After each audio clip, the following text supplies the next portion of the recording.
No intro today. I'm gonna go in a little bit of a rant, so please bear with me. I'm gonna be talking a little bit about discipline.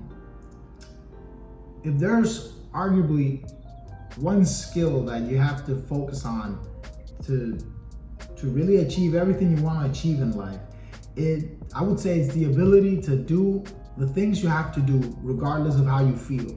And that's really a fancy way of saying that you have to have self-discipline. I'm gonna tell you a quick story.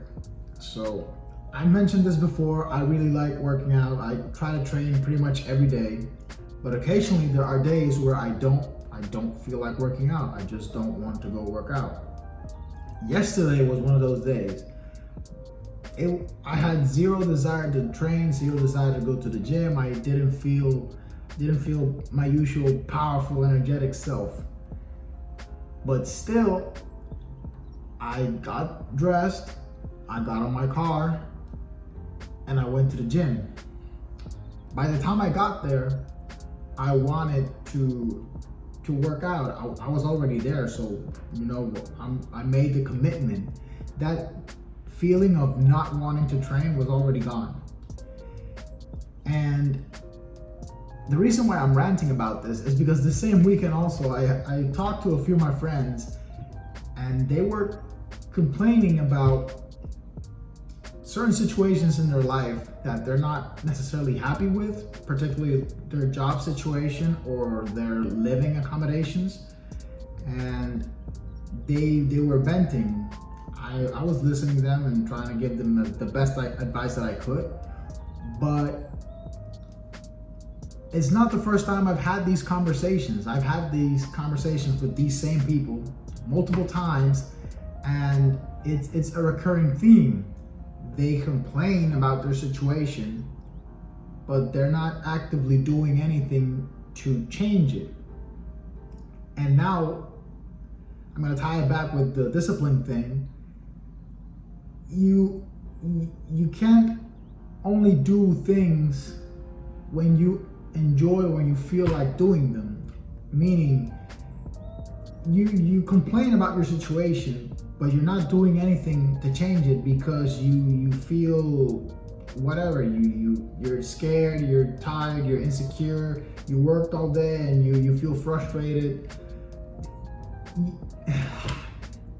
It pisses me off, right? Because at one point, this is something I actually struggled with myself, because at the time I didn't have the mental fortitude that I've worked to develop, and I'm still developing over this past 2 years. And it's amazing to see how a lot of people let emotions dictate what they do or don't do. And this is something that sounds very out there. It's not a very common thing nowadays. You're instantly labeled insensitive if you tell someone to ignore their emotions. But the way I see it, emotions are pretty much like a fire. A controlled fire can be used to cook your food, but a fire that runs free, that's wild, can easily burn down your house. And emotions are pretty much the same way. I'm not saying, by the way, I'm not saying to not feel anything. I'm not telling you to be a robot. Emotions are a good thing. You enjoy things.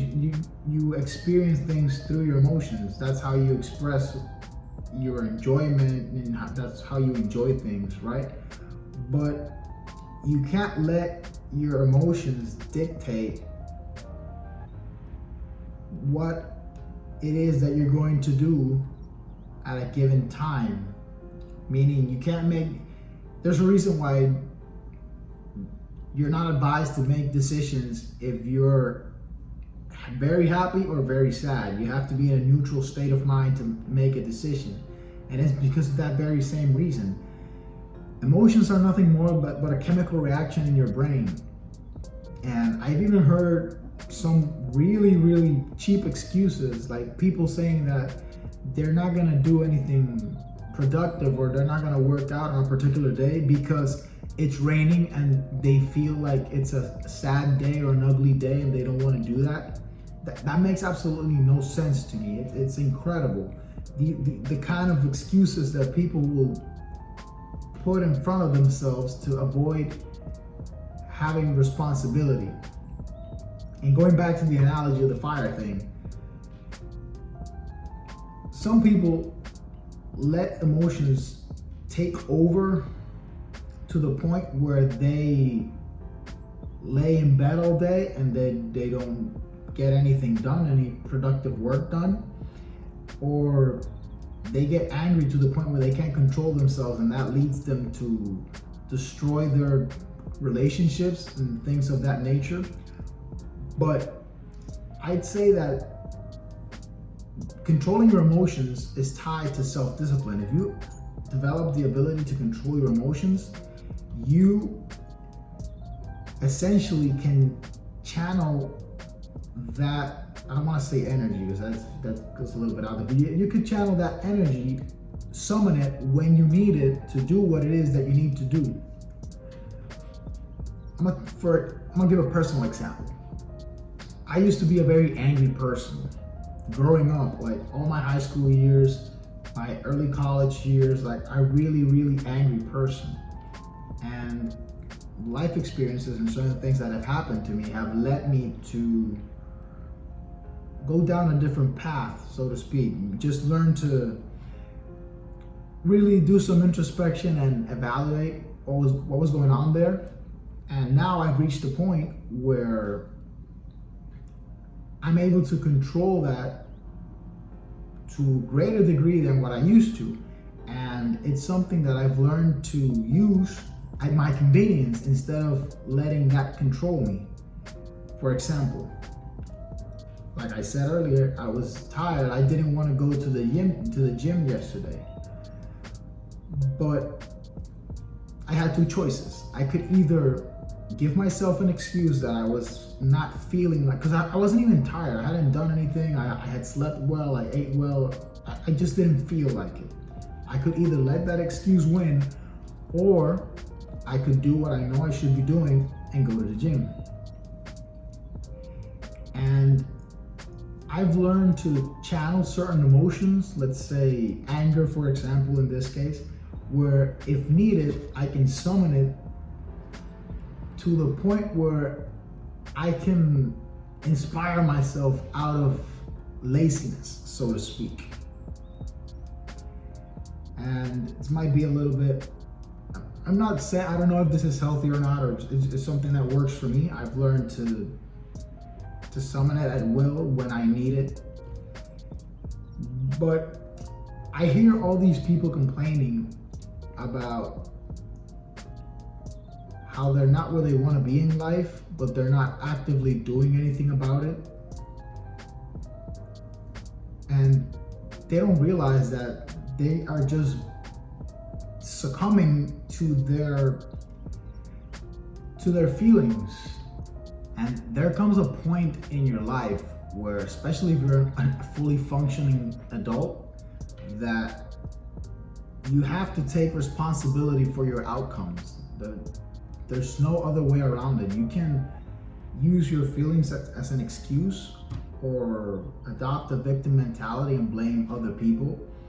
But the reality is that you have to be accountable, and you have to hold yourself accountable. Obviously, it's good to, if you have a circle of close friends or people who can hold you accountable, that helps as well.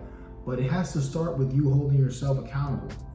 And this type of mindset applies to pretty much everything in life. For example, my YouTube videos, I'm still learning how to make good quality YouTube videos that are not only entertaining, but that provide value to those who watch it. And it's an ongoing process. I'm still learning. But the reality is, if I don't put in the work, if I don't record these videos, no one else is going to record them for me. I could easily give up and say, oh, my videos suck, or no one's watching them, so I'm not going to make any more videos. But that would be me using that as an excuse, me shying away from the responsibility of of giving it a real try. I haven't really tried. I don't even have 100 videos yet. Does it really count? Have I really tried?